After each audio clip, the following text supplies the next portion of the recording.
Mulai aja ya. Assalamualaikum warahmatullahi wabarakatuh. Waalaikumsalam warahmatullahi Waalaikumsalam wabarakatuh. warahmatullahi wabarakatuh. Terima kasih untuk semuanya yang bisa atau mengikuti kuliah pagi hari ini.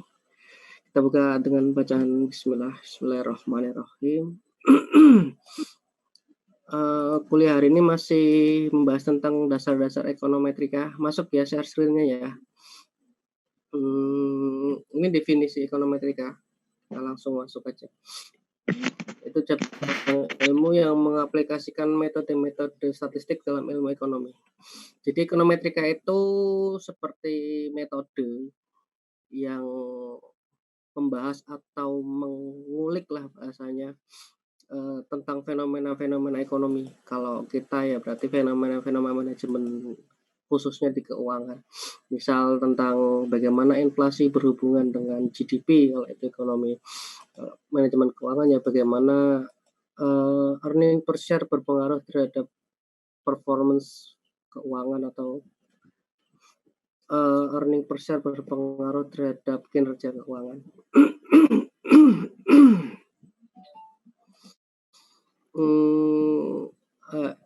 Definisi ekonometrika secara umum itu berarti ilmu yang berhubungan dengan mengestimasi hubungan-hubungan ekonomi seperti yang saya bilang tadi. Prinsipnya hubungan-hubungan. Terus mencocokkan teori ekonomi dengan dunia nyata untuk menguji hipotesis yang meliputi perilaku-perilaku ekonomi dan meramalkan perilaku dari variabel. Jadi ekonometri itu tidak hanya hubungan antara X dan Y atau kita bisa bicara variabel independen dan dependen.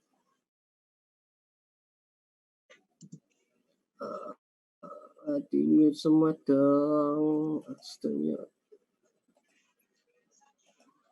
Malu. Jadi tidak hanya untuk hubungan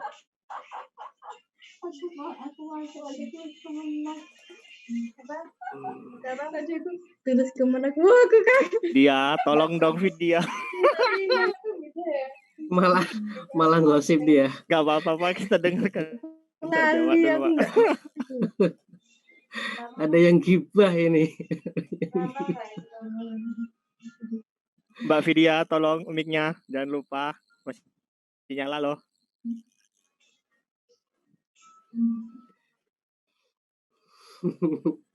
Oke, lanjut ya. Jadi tidak hanya untuk mengestimasi hubungan ekonomi atau biasanya sih dilambangkan dengan variabel independen dan variabel dependen, tapi juga untuk meramalkan perilaku dari variabel-variabel ekonomi.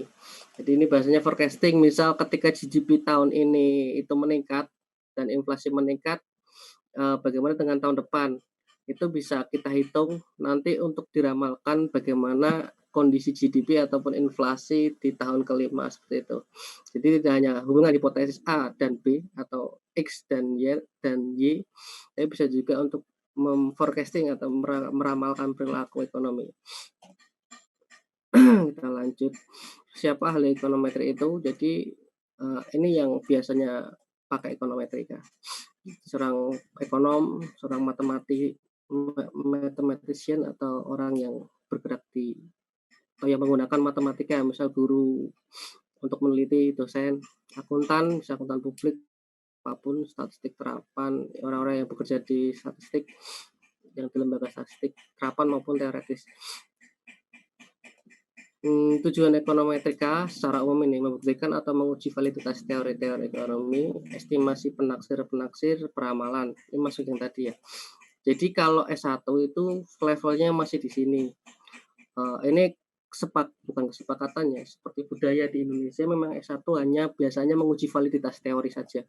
Jadi misal ada previous study atau jurnal terdahulu yang mengatakan inflasi itu berpengaruh terhadap GDP, kalian membuktikan aja, objeknya aja yang diganti. Kalau sampai ke estimasi penaksir ataupun peramalan mungkin belum. Tapi kalau kalian bisa pun jangan dipakai buat skripsi, nanti akan jadi masalah. Tuh. Ada yang mau tanyakan sampai sini? Belum ya? Masih gampang ya? Terus ekonometrika itu berhubungan dengan model. Model ekonomi atau model ekonometrika. Itu Intinya ini, penyederhanaan dari realitas perilaku ekonomi menjadi bentuk yang lebih sederhana. Misal, kalau kita berbicara tentang inflasi itu kan yang inflasi diasumsikan sebagai berarti diasumsikan sebagai X, terus GDP diasumsikan sebagai Y atau masalah, X itu solusi. Nah, GDP kalau kita ngitung GDP kan banyak tuh rumusnya, ada rumus GDP, ada rumus inflasi. Saya nggak akan bahas itu karena itu masuknya ke makomnya ekonomi, mata kuliah ekonomi. Nah, kalau mau ngukur itu nggak perlu pakai rumus GDP dan nggak perlu pakai rumus inflasi. Jadi kita ambil aja datanya, data sekundernya. Jadi kita sederhanakan, kita asumsikan aja atau kita regresikan hubungan antara X dan Y. Itu yang namanya penyederhanaan dari realitas perilaku ekonomi. Kalau kita asumsi nyata kan perilaku ekonomi tentang inflasi itu kan general jadi sangat rumit, ataupun yang kalau kita berkaitan dengan GDP, Gross Domestic Product itu kan ada produksi, ada penawaran, ada harga, macam-macam itu. Kita hanya ambil data bakunya saja, kita uji di situ. Kita bisa dapat estimasi dari model-model itu. Dari model yang baik, seorang peneliti dapat menerangkan dan meramalkan sebagian besar dari apa yang terjadi dengan realitas. Nah, ini kalau modelnya baik, seorang peneliti dapat meramalkan, ini masuk ke forecasting tadi, tujuan forecasting. Jadi kalau modelnya baik, sesuai teori atau sesuai rule of thumb itu apa ya bahasanya? Kesepakatan, common sense lah bahasanya. Kesepakatan antara orang-orang yang ahli dalam ekonometri itu dapat meramalkan sebagian besar dari apa yang terjadi dengan realitas. Jadi ini mengeneralisir, karena kalau ekonomi dan bisnis itu kan penelitiannya makomnya itu positivisme. Positivisme itu generalisir, mengeneralisir semuanya. Jadi ketika hipotesis A berpengaruh terhadap B, ya sudah, itu berarti dapat digeneralisir ke praktisnya. Itu makomnya positivisme. Jadi kalau kalian debat dengan orang kualitatif atau di fakultas lain, ya akan kontradiktif, karena kualitatif makomnya bukan positivisme, dia ke konstruktivisme, dia mengkonstruk. Jadi kalau ini berpengaruh, kenapa berpengaruh, dia akan semakin dalam. Nah, kalau kita nggak sampai situ. Tapi sekarang orang-orang kualitatif pun sudah mulai melunak ya. Jadi mulai mengambil dari makomnya kualitatif, jadi gabungan antara kualitatif dan kuantitatif. Jadi ketika nilainya sudah keluar atau hasil ujinya sudah keluar atau hasil statistiknya sudah keluar, kita uji lagi dengan uji-uji kualitatif. Jadi hasilnya akan lebih robust bahasanya, baku atau dapat dipertanggungjawabkan. Banyak yang seperti itu, tapi di Indonesia masih kurang sih. Kalau kita baca jurnal-jurnal luar negeri atau di luar, itu mereka mulai menggunakan mixed method, jadi gabungan antara kuantitatif dan kualitatif. Ini dinyatakan dalam bentuk matematis, grafis, skema, diagram, dan bentuk-bentuk lainnya. Ini kalau kalian masih ingat statistik deskriptif, ekonometri itu isinya tentang statistik deskriptif, statistik induktif. Nah, di sini biasanya kalau kalian lihat jurnal akan masuk ke pembahasan. Jadi ketika nilainya persamaan sudah dihitung, semuanya diasumsikan dengan menggunakan skema, diagram, atau bentuk-bentuk matematis lain. Jadi juga ada yang nanya di sebelumnya, terus bedanya apa Pak statistik induktif, deskriptif dengan ekonometri? Nah, nanti kita masuk ke modelnya. Kita lanjut. Model ekonomi adalah suatu, ini masih pengertian, cuman ini menurut Insukindro, adalah suatu konstruksi teoritis atau kerangka analisis ekonomi yang terdiri dari himpunan konsep, definisi, anggapan, persamaan, kesamaan, dan ketidaksamaan dari mana kesimpulan akan diturunkan. Saya akan coba konstruksi satu ya. Suatu konstruksi teoritis atau kerangka analisis yang terdiri dari himpunan konsep, definisi, anggapan. Kalau kalian lihat jurnal, itu pasti gini, simpelnya, kalau kalian mau melakukan penelitian, yang pertama kalian bahas itu isu satu. Isu itu nanti akan dilegitimasi menggunakan konstruksi teoritis. Kerangka analisis ekonomi ini isinya konsep, definisi, anggapan. Jadi anggapan, definisi, konsep itu isinya dari penelitian-penelitian terdahulu itu seperti apa, nanti akan menghasilkan model ekonomi. Nah, dari model ekonomi itu kita transformasikan menjadi persamaan matematis, kesamaannya. Nah, kalau kesamaan dan ketidaksamaan dari mana kesimpulan ini, maksudnya ke gap. Jadi kalau kalian melakukan penelitian itu melihat ada gap kah antara hasil penelitian si A. Misal si A menganggap inflasi dan GDP itu berpengaruh positif. Nah, si B menganggap inflasi dan GDP itu berpengaruh positif signifikan. Si C menganggap inflasi ke GDP itu berpengaruh tidak positif atau tidak signifikan atau negatif. Itu namanya gap. Perbedaan pendapat itu namanya gap.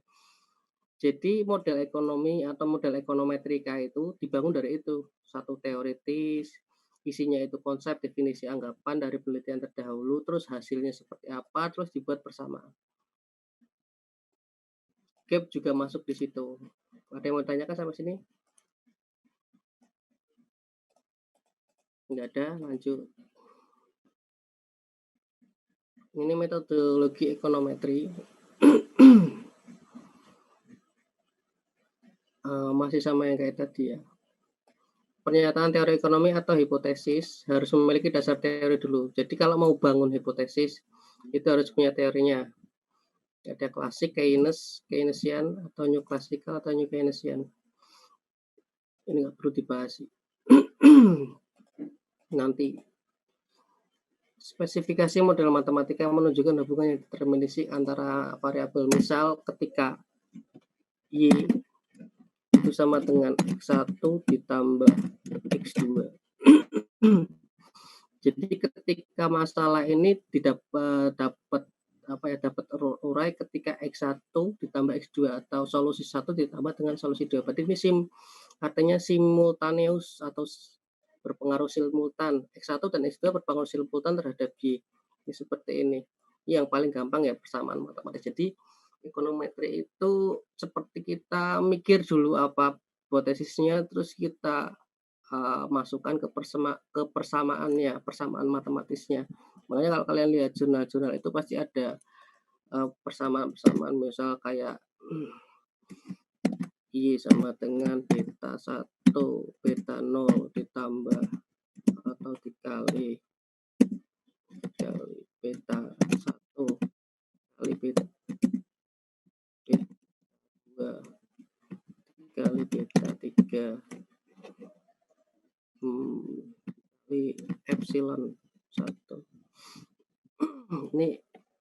Ini seperti kita merumuskan sendiri bahasanya, tapi tetap ada triknya atau ada rule of thumb-nya atau ada common sense-nya bagaimana cara merumuskan persamaan matematis seperti ini. Beta ini kan kalau ini regresi, berarti regresi. Kalau kita berbicara regresi nanti masuknya ke beta. Ini Y tetap Y itu masalah.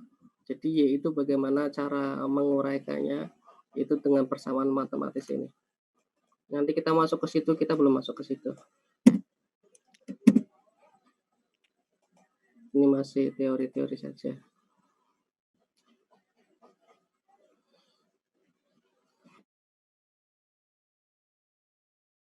Yang menjelaskan hubungan saat ini dengan masa lalu. Ada model ekonometri untuk menjelaskan hubungan-hubungan antara kuantitas ekonomi sepanjang periode waktu yang pasti atau gambarkan fluktuasinya seperti apa. Ini model ekonomi untuk menjelaskan hubungan antara variabel yang diukur pada titik tertentu. Ada yang menjelaskan hubungan yang diukur untuk unit yang berbeda minimal 2 tahun. Ini si Verbeek ini mendefinisikan model ekonomi berdasarkan dengan data yang dipakai. Biasanya data yang dipakai itu ada yang time series, ada data panel, ada cross section gitu. Nanti kita bahas nanti itu. Ini masih ke dasar-dasarnya dulu. Nah, ini setelah si Verbeek tadi kan otomatis masuk ke datanya. Ini estimasi parameter, ada yang a priori ekonomis jalan dengan teori atau tidak. Jadi selalu kita berbasis dengan teori. Teorinya ada, kalau ada bagaimana dengan hasil penelitian kita atau hipotesis kita harus jalan. Jadi harus inline dengan teori yang sudah ada. Terus kriteria statistiknya seperti apa? Ini first order test ada standar deviasi, standar error, ada R2. Ada kriteria ekonometrika, second order test. Jadi ini seperti ketika kalian melakukan uji analisis, ini hal apa saja yang harus ada dalam analisis itu. Jadi dari awal kita harus teorinya harus sama atau mendukung atau tidak mendukung. Jadi kriteria datanya harus standar deviasinya seperti apa, standar errornya seperti apa, R2-nya seperti apa. Ini nanti saya jelaskan rinci setelah pertemuan berikutnya aja. Ini kriteria ekonometrika. Ini di statistik induktif harusnya ada sebenarnya, seperti ketidakbiasaan atau konsistensi, kecukupan, nanti ada multicollinearity, collinearity. Ini biasanya kita pakai CMB, common method bias atau common method variance. Konsistensi ini kita pakai multicollinearity, terus atau uji normalitas, skewness dan kurtosis. Ini kecukupan juga sama. Ini gunanya agar inferensi valid. Terus uji hipotesis, signifikansi, bisa menggunakan signifikansi atau bisa juga hanya menggunakan positif dan negatif.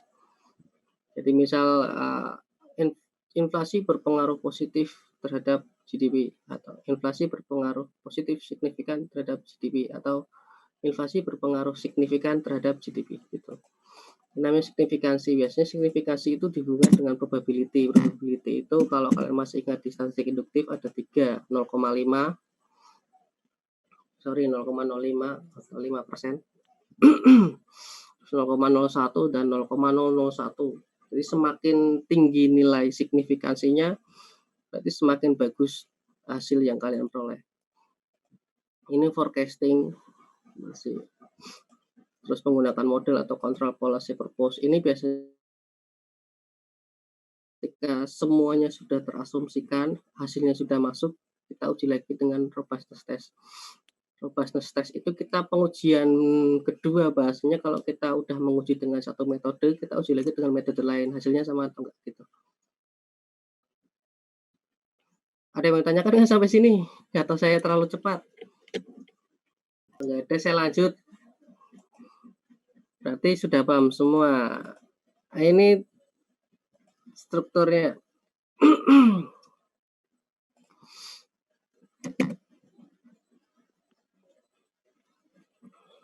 Ini metodologi pembentukan model ekonometrika. Jadi membentuk model ekonometrika itu kalau kita gambarkan frameworknya seperti ini. Dari mulai fakta, isu, terus teorinya seperti apa, itu membentuk variabel endogen dan eksogen. Ini variabel ekonomi, variabel non-ekonomi, variabel dipilih dan variabel tidak dipilih. Nah, biasanya kalau kita di sini kita nggak pakai nih kelambanan. Kelambanan ini namanya variabel faktor. Jadi faktor yang menyebabkan kelambanan dari variabel endogen ataupun eksogen. Kita biasanya nggak pakai di sini. Kalau S1, level S1, mungkin kalau level S2 kayaknya juga belum. Kebanyakan belum. Tapi kalau level S3 nanti pakai, karena di sini untuk menentukan kita membuat seperti rumus atau novelty baru dari teori yang sudah ada. Jadi kita butuh yang namanya variabel kelambanan. Kita akan fokus di sini aja. Variabel ekonomi, variabel dipilih, endogen atau eksogen. Endogen eksogen itu variabel dependen dan independen. Jadi variabel bebas dan variabel terikat. Nah, ini didapatkan dari mana? Teori dan fakta. Terus memunculkan model. Model itu diturunkan menjadi ini nih. Ini metode penelitiannya. Kita menggunakan error correction model atau integrated error correction model. Ini data mengacu ke sini ke model. Jadi setelah ini turun menjadi estimasi hipotesis. Tuh. Frameworknya sih memang rumit, tapi sebenarnya kalau dijalani sih nggak terlalu rumit ya. Ini ada model statistik. Intinya kalau mau dibuat level itu dari awal itu di sini. Kita teori dan fakta. Ini isu nih, kita cari dulu isunya. Kalau mau melakukan penelitian itu cari dulu isunya. Terus teorinya ada nggak nih yang melandasi isunya. Dari situ kalau kita udah dapat teorinya kan otomatis dari penelitian terdahulu itu sudah ada yang namanya variabel endogen dan eksogen, kita pakai aja di situ. variabel yang dipilih, endogen dan eksogennya apa. Kita bentuklah modelnya. Datanya pakai secondary data gitu. Diturunkan lagi kita menggunakan metode apa nih. Ini kalau kita panjangkan lagi bisa. Metode itu banyak banget. Ada SEM, ada VCM, ada ECM, ada IECM, ada correlation vector model, macam-macam. Di sini itu isinya tentang metode penelitian kita, atau kalau di jurnal itu metodologi. Nah, model yang ditaksir itu ketika kita di sini kita masuk ke hitungan menghitungnya. Ini kita bisa abaikan karena kita ngitung menggunakan manual ya. Jadi kita rumuskan seperti yang tadi itu beta 0 plus beta 1 plus beta 2 plus beta 3 itu ditaksir uji hipotesisnya seperti apa. Cuman yang di sini biasanya kita shortcut menggunakan software. Jadi datanya tinggal masukkan ke SPSS, jebret langsung keluar hasilnya. Kita cuman ngitung atau mempersepsikan, menginterpretasikan menggunakan rule of thumb atau common sense-nya. Misal contoh multicollinearity itu toleransinya tidak boleh lebih dari 10, atau skewness test itu nilainya harus dari range nilainya dari min 2 sampai dengan plus 2. Jadi ketika ada di situ ya udah kita anggap berarti itu datanya aman atau tidak berpotensi menimbulkan multicollinearity seperti itu. Uji hipotesis pun sama, ketika probability kita dapat nilai probability antara A dan B itu sudah lebih dari 0,05 berarti dianggap itu sudah berpengaruh positif. Ketika kita butuh signifikansinya, misal kita pakai 0,001, kalau sudah melampaui nilai itu ya berarti itu sudah dianggap berarti positif signifikan. Itu ini modelnya memang rumit. Cuman kalau kita lakukan ya biasa aja menurut saya. Biar keren aja nih, yang bikin siapa nggak tahu.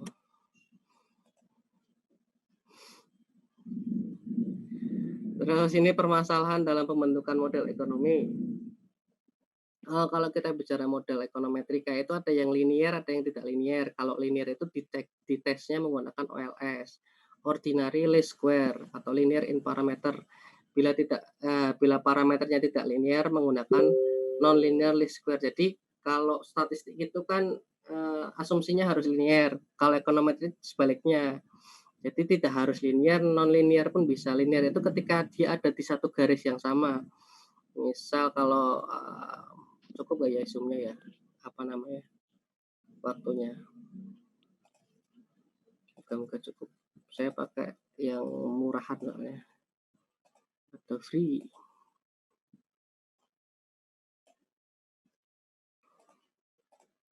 Linear itu ketika dia ada di garis yang sama.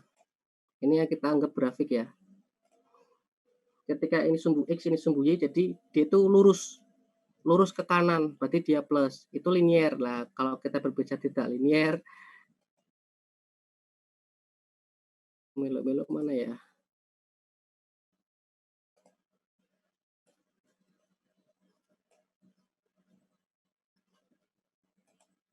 Dia seperti mulai, jadi dia tidak ada dalam satu garis lurus.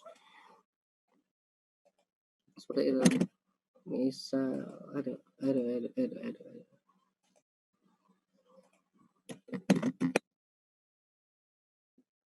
Misal dia cenderung berbelok.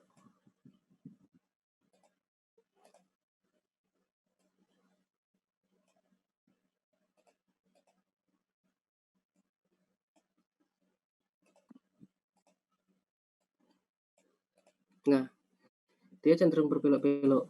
Ini yang ini itu linear, yang ini tidak linear. Dia zoom garis grafiknya dia berbelok-belok, itu namanya tidak linear. Dalam statistik ini tidak boleh digunakan karena asumsinya nanti akan bias, tapi berbeda dengan ekonometri. Karena ekonometri itu pakai residual atau error. Term error itu akan masuk dalam hitungan rumus atau dalam parameter. Nah, dalam ekonometri dua-duanya boleh dipakai. Karena menurut ekonometri walaupun ini tidak linear, tapi dia tetap bergerak pada sumbu yang sama. Dia jadi antara jarak jarak ini ke sini, jarak ini namanya residual atau error, gitu. Jadi ini nanti ini juga sama. Jadi bahasanya dipaksa menjadi linear kalau untuk ekonometri itu begitu. Karena kecenderungan fenomena di nyata atau fenomena asli itu kecenderungannya justru tidak linear. Kan misal kita berpatokan bahwa gross domestic product atau GDP di suatu daerah itu tinggi. Harusnya kan berarti di daerah tersebut itu rakyatnya sejahtera semua atau masyarakatnya sejahtera semua. Tapi faktanya enggak.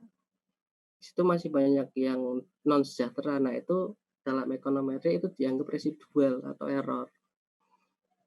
Jadi ini non linear pun tetap dianggap linear. Ini namanya residual. Garis antara linear dan ketidak linear itu namanya residual.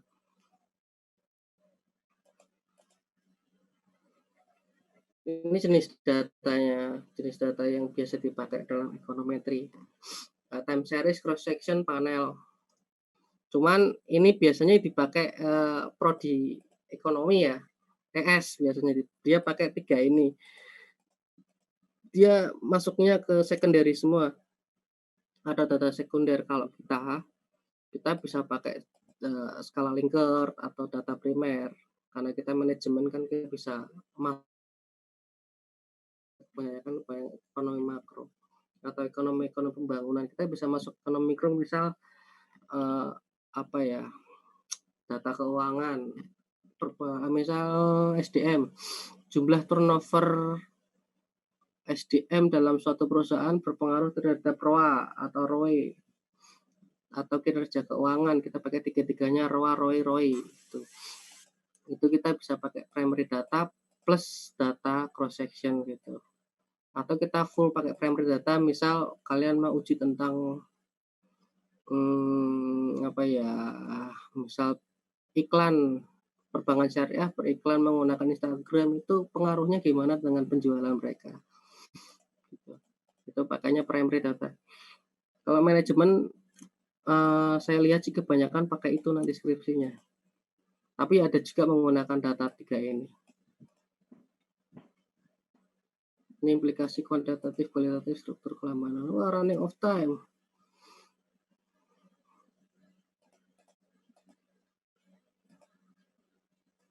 Oke, kita percepat karena waktunya udah mau habis. Ciri-ciri model ekonometrika yang baik. Ada 5 ini. Jadi, syarat teoritis masuk akal. Terus dapat menjelaskan fenomena.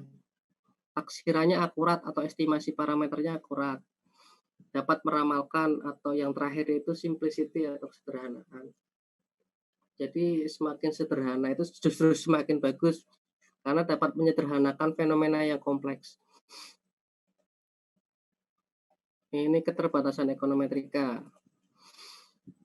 Merupakan campuran perpaduan dari 4 jenis ilmu namun merupakan metode yang mampu bekerja dalam semua situasi. Jadi ya namanya metode buatan manusia pasti ada limitasinya atau keterbatasannya. Maka kalau kalian lihat jurnal itu setelah kesimpulan itu pasti ada yang namanya limitasi. Limitasi itu seperti keterbatasan kalian dalam melakukan penelitian. Misal contoh yang paling sering dibuat limitasi itu data atau sampel. Ketika kalian mau mengeneralisir seluruh orang di Indonesia yang hampir 350 juta orang, kalian hanya menggunakan sampel sekitar 1000 itu kan kalau dari kualitatif itu nggak akan mungkin lah, karena kita pakai positivisme kita bisa mengeneralisir semuanya asal sampelnya sesuai dengan kaidah-kaidah keilmuan. Nah, itu masuk aja ke limitasi bahwa sampel sangat kecil apabila dibandingkan antara rasio sampel dan populasi seluruh orang di Indonesia. Itu namanya limitasi. Terus misal lagi ketika kalian ingin mengeneralisir semua perilaku ekonomi di Pulau Jawa, berarti kan harusnya setiap kota, setiap daerah di hanya mengambil sampelnya di Yogyakarta saja misal. Tapi di Yogyakarta itu kan sudah heterogen ya, sudah banyak orang-orang dari Semarang, misal Solo. Nah, kalian hanya ambil Yogyakarta saja. Itu menjadi limitasi sekalian juga. Jadi waktu, tempat, uang, biaya itu menjadi limitasi atau keterbatasan dalam ekonometrika. Ada yang mau ditanyakan sampai sini?